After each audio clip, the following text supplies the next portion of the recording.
Hello everyone. First of all, I apologize that I haven't been making videos talking about this year's Oscar race. I honestly really wish I could, but well, I'm just actually as of today, I just finished film school. So I've been like really working hard on that. I've also been working on shooting a short film. So it's been kind of intense. I've had a lot of things to think about. Um but I thought, okay, if I do 24 videos for 24 days, that's going to get tiring and it's going to eat into my work. So I thought instead I'm just going to do one video at the end of the month, like right before the Oscars happen, to just give my final predictions on what I think is going to be nominated. I don't really know what's going to happen to the future of this YouTube channel. I'm an NFI graduate, Nashville Film Institute graduate. Hold your applause. And so I'm going to be focusing on other things, but for the moment, let's just talk about the Oscars, because this was honestly a really great year for movies, and there are a lot of really interesting races. So let's start with the short film categories. For Best Live Action Short, I have predicted The Neighbor's Window. I looked at the plot summaries of these films, and The Neighbor's Window feels like the kind of thing they normally give it to. But the short categories are always difficult to figure out every year. So, who can really say? So I actually have the 5 ranked short films right here. This comes from Gold Derby, which if you're at all interested in Oscar predicting, definitely check out Gold Derby. It's a great website. Hashtag not sponsored. But, anyway, so Best Documentary Short, I have to go with Learning to Skateboard in a War Zone If You're a Girl. It seems like the kind of thing that they would go for, because they deal with very hard-hitting subjects, with a touch of innocence, for contrast. And for Best Animated Short, I am predicting Hair Love, because that film has proven to be very popular. Although Kit Bull could easily... Actually, any of them could win, because it's always difficult to know what stands the best chance of winning the short categories. I don't have exactly the best track record with getting these right, so we will see what happens. Best Documentary Feature could go to any of these. I'm going to give the edge to American Factory because the film is publicly backed by the Obamas, and I think in this upcoming election year, that's going to be a topic that weighs on voters' minds. However, any of them could win. Keep an eye out for Honeyland because it was also nominated for International Feature, and that shows support for the film. The Edge of Democracy could even come up in surprise, even though I have it last. But American Factory is the one that I'm personally going to put my bets on, but it doesn't really matter. This one is one of the trickier categories to guess. Unlike Best International Film, this is obviously going to Parasite, which is nominated for Best Picture, so that pretty much tells you all you need to know about that category. Best Animated Feature is tricky, because Critics' Choice went to Toy Story 4, the Golden Globe actually went to Missing Link, BAFTA and Annie went to Klaus. And even then, I Lost My Body has a lot of praise and has received a lot of smaller awards, while How to Train Your Dragon 3 is the last film in a trilogy that never won this award, and it could be considered a consolation prize. So really, any of them could win, but I'm personally rooting for Klaus. I really thought that was a beautiful film, and I thought the Academy is maybe a little bit sick of sequels, as evidenced by the fact that Frozen 2 is not nominated here. Any of them could win, but I'm personally going to predict Klaus. Best Sound Mixing and Best Sound Editing. I hear that the Academy is thinking about combining these two categories into one category, which honestly does make sense considering that the Oscars already have a category called Best Makeup and Hairstyling, and if you combined that into two categories, it probably would have different winners more times than sound editing and sound mixing do. So this looks like 1917 is probably going to win both, but I wouldn't be shocked if Ford v Ferrari won editing. Any other outcome doesn't seem terribly likely to me. Best Original Song. Now this is a tricky category because I think that I'm Gonna Love Me Again has the best chance because of it won the Golden Globe, and there was that whole speech with Elton John saying that he's never won an award with his partner, so that could be a touching thing, but it does face some strong competition. Into the Unknown and I Can't Let You Throw Yourself Away are both songs from animated Disney films, and they usually have a leg up in this category, especially seeing how they're both sequels to movies that did win this category. But the Academy might feel, been there, done that.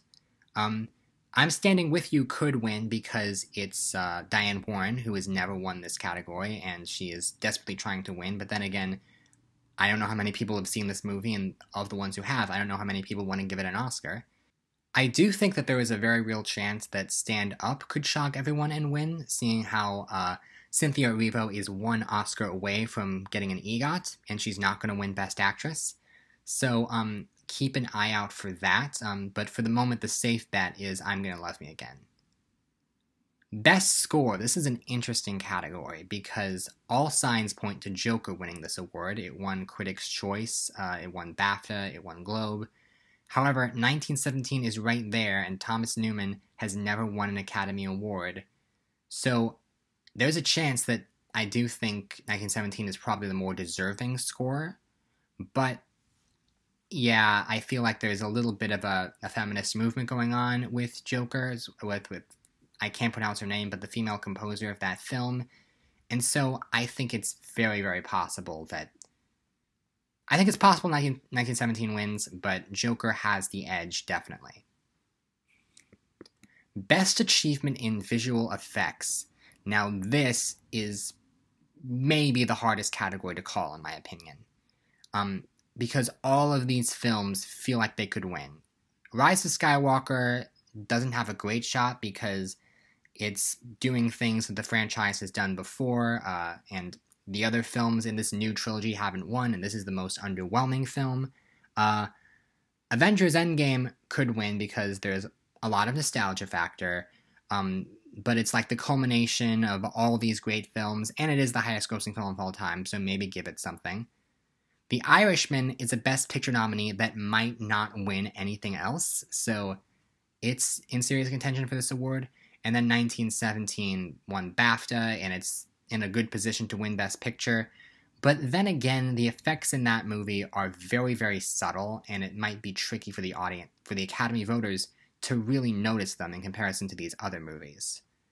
So for me, I'm going to go with The Lion King. I feel like The Lion King has the best bet, because if you actually look at the behind the scenes of that movie,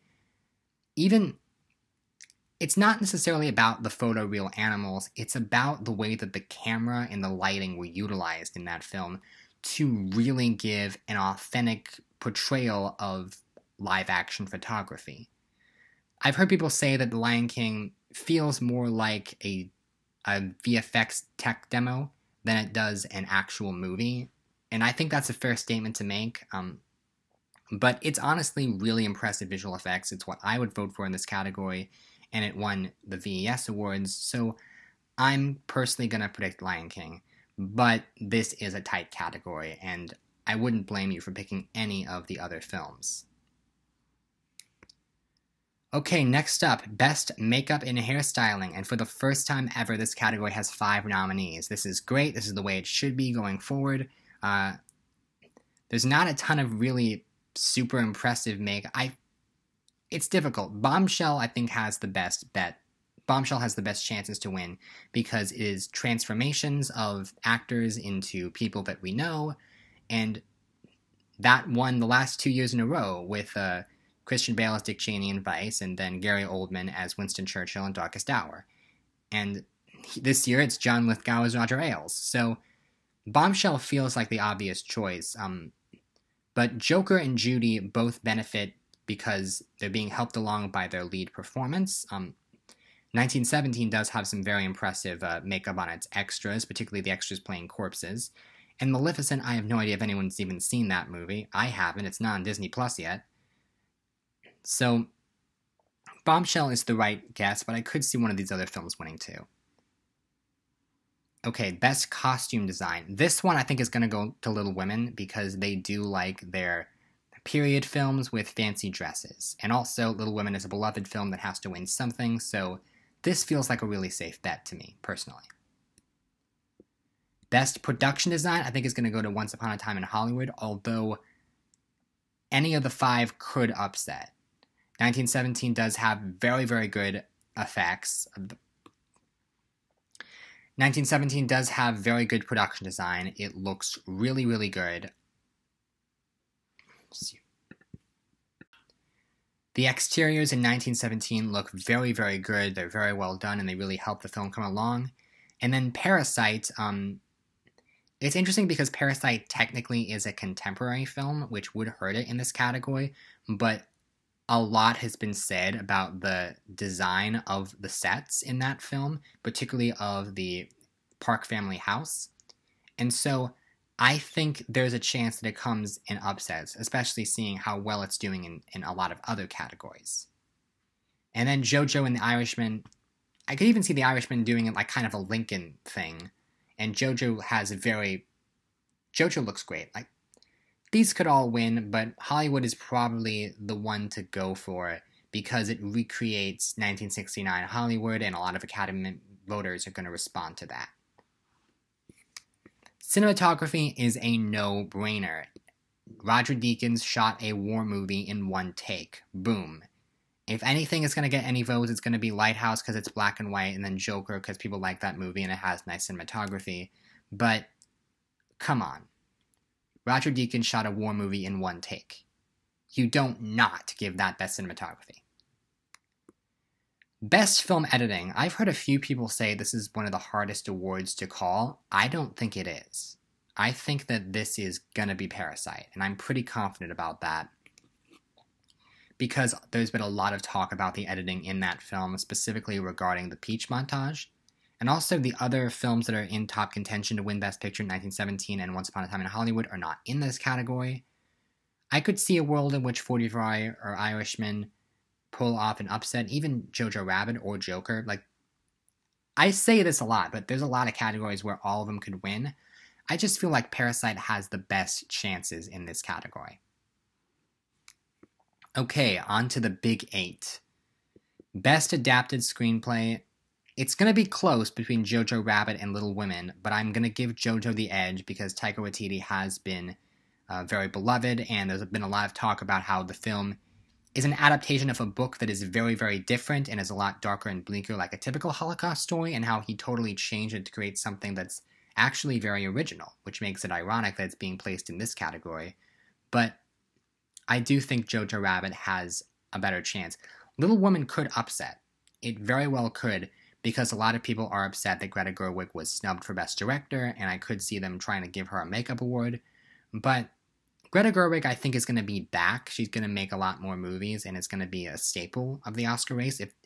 Her first 2 movies were big deals, so she'll be back. Taika Waititi is not going to make an Oscar-friendly movie, I don't think, for a while, so that benefits him in this category.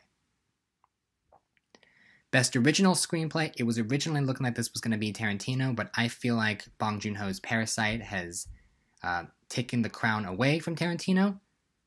I do think Marriage Story could potentially upset, but I feel like that film is winning another award.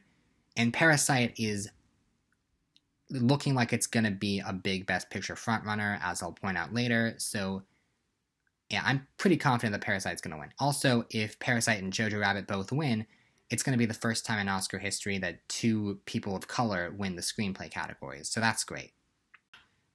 And then we have the acting categories, and honestly, I hate how predictable the acting categories have become, because at Golden Globes, BAFTA, SAG, and Critics' Choice, it's been the same 4 names. Laura Dern is going to win Best Supporting Actress for Marriage Story. Brad Pitt is going to win Best Supporting Actor for Once Upon a Time in Hollywood. Renee Zellweger is going to win Best Leading Actress for Judy, and Joaquin Phoenix is going to win Best Lead Actor for Joker. And, like, honestly, even the Golden Globes for Best Actor and Actress in a Comedy went to Taron Egerton in Rocketman and Awkwafina in The Farewell, and neither of them are nominated for the Oscar. So, you can't even use that excuse of, well, oh, said person won a televised award. And there's a lot of really good performances this year in all the categories. And it's a shame that it's been going the exact same way. One thing that I will say is that The Two Popes is written by writer Anthony McCartan. Prior to this film, Anthony McCartan has written 3 feature-length screenplays for The Theory of Everything, Darkest Hour, and Bohemian Rhapsody, and all 3 of those movies have won the Academy Award for Best Actor. So, if there is a surprise to be had in this category, maybe Jonathan Pryce can win Best Actor over Joaquin Phoenix. I'm not bold enough to actually predict it, but if it happens, you heard it here first. Anyway, moving on to Best Director. So, I think this is going to be Sam Mendes. There is a case to be made that Bong Joon-ho can still win, but at this point, Sam Mendes has won Globe and DGA, and he even won Critics' Choice, and he tied with Bong Joon-ho, but, again, tie. Like, I don't know who was in the lead there, but Bong Joon-ho is the only other person that I can see potentially walking away with this award. But Sam Mendes seems like he has this down. Bong Joon-ho, he's going to win foreign language film, so I think he's going to be fine. But now we get to the big picture. Best Picture of the Year, and I am predicting Parasite, but it is close. I know that Parasite only has SAG Ensemble, and that 1917 has everything that it needs to win Best Picture. It has... But the reason that I think that Parasite is going to win is because 1917, as much as everyone really loves that movie, and I love that movie, 1917 does not have a narrative behind it. 1917, as great a film as it is an acclaimed white director making a great war movie. And the message of the movie is that war is bad, which we've seen before, even if we've never seen it in quite this way. Parasite, on the other hand, is a foreign language film. It is a massive success story from South Korea. It is turning people's heads to foreign films. It is making people that never seen foreign language films be like, ooh, wow, these subtitled films are actually really good. This one's really good. And so, there's a story behind that, especially in what's going to be an election year, how there's like lots of talks about diversity and branching out and trying new things. It's a new academy. Parasite has the narrative to win Best Picture. And it's going to be close. It's going to be close between 1917 and Parasite. Hollywood also has the nostalgia factor, and that's the Hollywood factor. And people could be compelled to vote for that one, although I would really hate it if that happens, because it's the only film nominated here tonight that I didn't enjoy. There is a world in which Joker wins. There is a world in which Jojo Rabbit wins. The other 4 all feel like long shots. It's really difficult to say, but I do think we're going to see Parasite win Best Picture. I've gotten Best Picture wrong, like, 5 times in the past 7 years. In the 2 years that I got it right, I got Best Director wrong. So, we will see what happens. It's going to be close. I would love to finally break that curse. But I'm going to go Parasite. Parasite's just what my gut is telling me to go with, and my gut has been wrong, but maybe it's not wrong this year. Okay, as for the future of this website, I don't know. I'm going to try to still do monthly Oscar predictions and stuff like that, but I'm also going to be busy trying to be a filmmaker and get a job within the filmmaking industry, so I don't know how much this is still going to go on, but let me know if you want me to continue talking about the Oscars. I really am sad that I couldn't do individual Oscar prediction videos because there were a lot of interesting things going on this year, but hopefully you enjoy this, and thank you very much. I will see you guys later.